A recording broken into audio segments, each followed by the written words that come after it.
सच्ची मान लीजिए।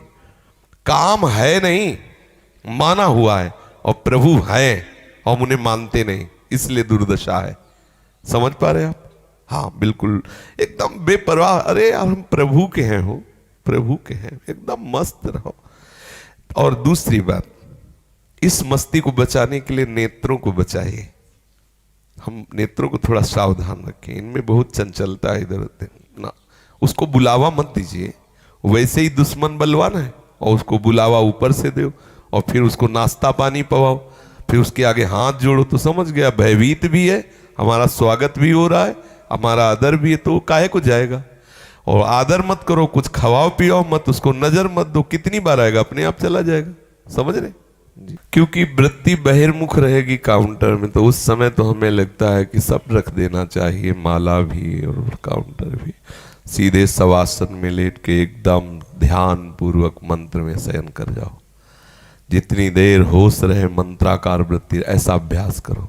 शयन में बहुत बढ़िया भजन होता है, लेकिन जिसकी वृत्ति लग जाती है, नहीं तो शयन में गए बोले बहुत बढ़िया भजन होता है, थोड़ी देर बाद खर्राटे बजने लगे, बोले क्या, बोले शवासन में भजन कर रहे, कूलर चला दिया, दरवाजा बंद, बोले भजन में है, हाँ सो गए। शयन में जब हम शवासन में लेट के भजन करते तो बहुत सुंदर भजन की, क्योंकि उसमें शरीर एकदम आराम स्थिति में होता है ना, जिसे शयन किए हुए शवासन में पूरी एकाग्रता मंत्र में कर लो, गिनती में नहीं, केवल मंत्र में। एक एक अक्षर मंत्र के सामने दिखाई दे, बार बार चिंतन मंत्र का करो, क्योंकि अब नींद में जाना है ना, तो बिल्कुल चिंतन करते हुए जैसे हम समाधि में जा रहे हो। कब सो गए पता नहीं, तो जब अभ्यास दृढ़ हो जाएगा तो आप देखोगे नेत्र खुलेंगे तो वैसे ही मंत्र चमकता हुआ आपको दिखाई देगा। बड़ा आनंद, एकदम मंत्र चल रहा है आपको, वो आनंद जो अनुभव में आता है ना, वही तो बढ़ाता चला जाता है। सब विकारों पर विजय उसी आनंद से मिलती है। कल की चर्चा में था कि शयन के समय बहुत सावधान हो जाना चाहिए। शयन के समय में इधर उधर वृत्ति न दौड़ाएं, बातचीत न करें। बिल्कुल मृत्यु के समय जैसे सावधान हुआ जाता है ना, ऐसे शयन के समय सावधान हो जाइए, फिर आपके स्वप्न अच्छे आने लगेंगे। अगर नींद नहीं आई गाढ़ तो स्वप्न आ जाएगा, स्वप्न आएगा तो बड़ा मंगल में आएगा, बड़ा आनंद स्वप्न। कभी कभी ऐसे ऐसे स्वप्न आते हैं कि लगता है जगह ही ना, हाँ सुंदर सुंदर सब महापुरुषों का समागम हो रहा है, कहीं सुंदर यमुना किनारे कुंज निकुंजों में भ्रमण हो, बड़ा आनंद एक से एक। और जो भजन में रुचि नहीं दिए या जिनका अंतःकरण पवित्र नहीं हुआ तो चिल्ला पड़ते हैं, ऐसे भयावह स्वप्न आते, स्वप्न में भी चैन नहीं, कहीं कोई मार रहा है, कहीं कुछ, कहीं तो चिल्ला पड़ते, दैया मैया हल्ला मचाते। और भक्तजन जो जागृत में चिंतन करते हैं, स्वप्न में उसी लीला का दर्शन करते हैं। कहीं प्रभु विराजमान है, खूब आरती पूजा हो रही है, कहीं संतों की सभा है, तो कहीं उनको कुंज निकुंजों की, और कहीं वास्तविक प्रिया प्रीतम विहरण कर रहे हैं। ऐसी तो बड़ी आनंदमयी वृत्ति रहती है। इसलिए शयन के समय सावधान हो जाइए, शयन के समय और भोजन के समय विशेष, क्योंकि 24 घंटा का संस्कार भोजन से बनता है। जब हम भोजन प्रसाद पा रहे हो उस समय हमें विशेष सावधान, कोई फालतू बात नहीं, कोई चिंतन फालतू नहीं, अंदर भगवत चिंतन करते हुए एक एक कवल पाओगे ना तो उससे भागवतिक रस बनेगा, और 24 घंटा के भजन की सुरक्षा उससे हो जाएगी।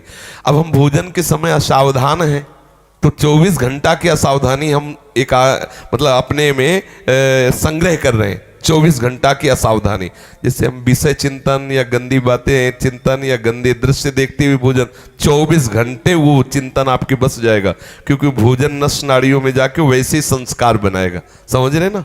तो नींद के समय माला या काउंटर आदि तो अपनी रुचि जैसी है। अगर आपको ऐसा लगता है कि मैं नहीं कर पाऊंगा वैसे एकाग्रता, तो फिर जैसे बने वैसे करो। पर वो उत्तम बात यह है कि शरीर शांत करके एकदम मंत्राकार वृत्ति, कब सो गए पता नहीं चला, क्योंकि गिनती में वृत्ति न लगा के उस समय केवल मंत्र में लगावे। ये मतलब जैसे होता है ना कि अपने को क्या पसंद है, तो आप अपने हो इसलिए हम अपनी पसंद कह रहे हैं, कि उस समय फिर लगता है कि कुछ नहीं, ये सब बाहर ही नहीं, शरीर को भी जड़वत कर दिया और शवासन में लेट गए, एकदम भगवदाकार मंत्राकार वृत्ति। इनका दूसरा प्रश्न है महाराज जी, सदगुरुदेव हमारी माला से परिवार के अन्य लोग भजन कर सकते हैं? नहीं नहीं नहीं, ये कोई घर वाली चीज नहीं है कि सब कोई प्रयोग कर लो, ऐसा नहीं। वैसे चाहिए कि उत्तम उपासक को अपने शयन, भजन का आसन, माला, झोली, भोजन के पात्र, ये सब सार्वजनिक न रखें। सार्वजनिक के लिए अलग पात्र रखें, अपने अलग रखें, क्योंकि आप उपासक हैं। मान लो आपके बहनोई आए, वो शराब पीते हैं, आपके यहाँ नहीं पीते, लेकिन वो अपना पीते हैं, और उसी पात्र में वो भोजन पा रहे हो, आप निज मंत्र लिया या शरणागत या, तो फिर कैसे? हमारा आहार विहार भी सुरक्षित होना चाहिए। वो सार्वजनिक पात्र अलग और अपने पात्र अलग। कभी ऐसा हो, जैसे अपने लोग तो विरक्त जो होते हैं उनको रजई के पात्र देते हैं कि रज के ही पात्र में पाना है, तो वो दूसरों को दिए ही नहीं जा सकते। पर गृहस्थी में यदि ऐसा हो सके तो बहुत उत्तम है कि सार्वजनिक पात्र अलग रखो, आए गए लोगों के लिए पात्र अलग है, अपने पात्र अलग रखो। जब कभी भोजन प्रसाद पाना तो अपने पात्रों में पाइए, उनको साफ करके अलग रख दीजिए, तो उससे आपकी भजन की वृत्ति होगी, परमाणु बढ़ेंगे। अच्छा, और दूसरी बात, जिससे आपकी शैया है जिसमें आप लेटते हैं, या आपका भजन का आसन है, कोई आया, मान लो रिश्तेदार नातेदार आए, अब आपके पास दूसरा आसन नहीं, दूसरा कमरा नहीं, तो फौरन नया एक वस्त्र रखिए, सार्वजनिक वस्त्र, उसको अपने वस्त्र के ऊपर बिछा दिया, वो उसमें वो गया, वो हटा दिया, हमारा पर्सनल अलग है।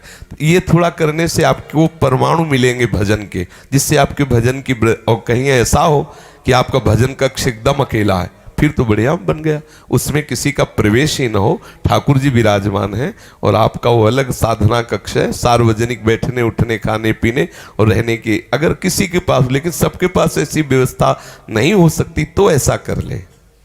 आगे बस पूछ रहे हैं कि श्री जी को यात्रा में प्रसाद कैसे अर्पित करके पा सकते हैं? जैसे हम कहीं यात्रा कर रहे हैं तो श्री जी को भोग लगा करके वो प्रसाद रख लेते हैं उस समय। अब मान लो 15-20 घंटे हमें रेल यात्रा करनी है, तो उसमें थोड़ी कि ठाकुर विराजमान के घंटे लिए भोग लगा, ऐसा नहीं।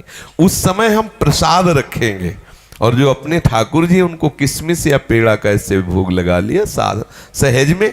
लेकिन जो और अपने तो किशमिश से अकेले काम चलेगा नहीं, तो जो पहले हम जब चले उस समय पकवान या जो भी भोजन वो फिर हम पा सकते हैं। अब रेल यात्रा आदि में थोड़ी कि चौकी लगावे और फिर सब रोटी दाल सब रख के फिर वहाँ पूरी सेवा, वो बगल में दूसरा बैठा है जो अवैष्णव हो सकता है, वो कैसे बनेगा?